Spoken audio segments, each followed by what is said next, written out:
Well, God was displeased with David's actions, so he sent Nathan to tell David the following story. Now, in a certain town there were two men.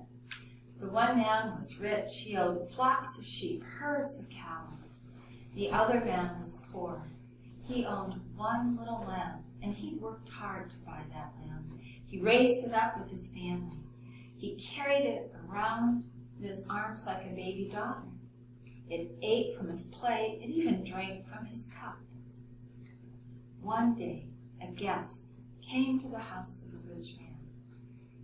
And rather than taking one of his own sheep and using it to prepare a meal for his guest, the rich man took the poor man's lamb and prepared that instead. And that was the end of Nathan's story. David, anyone who would do that, something like that, they deserve to die.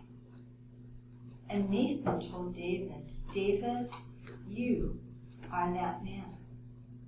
And I have a message from God for you. I took you when you were a little lad and made you king over your people, the Israelites. I've given you so many things, and if it wouldn't have been enough, I would have given you more. Why have you done this terrible thing? You've murdered Uriah. You've stolen Bathsheba, his wife. By your actions, you've shown you hate me. And David responded, oh, I've done a terrible thing against God. And Nathan said, yes, you have. And God has forgiven you. But because through your actions you've given God's enemies such an opportunity to ridicule him, the baby was born and died. And then Nathan went home. And after Nathan went home, the baby got ill.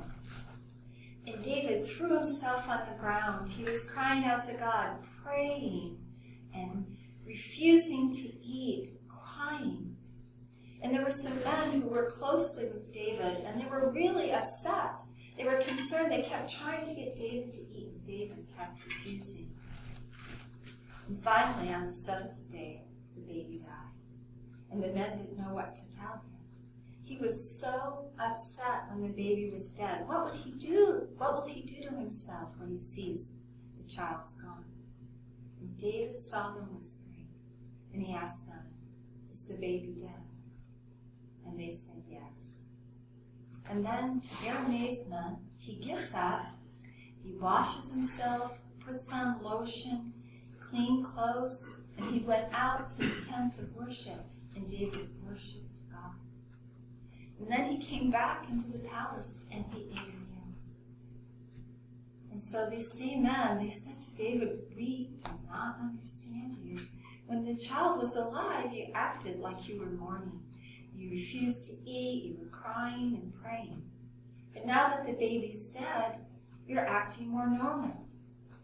And David told the men, while the baby was alive, I had a hope. Maybe God would show mercy and spare his life. But now that he's dead, there's nothing more I can do. I will go to be with him someday, but he cannot come back to me. Well, then Bathsheba mourned the loss of her son, and David comforted her, and they slept together, and over time she became pregnant, and she gave birth to another son, and they named him Solomon.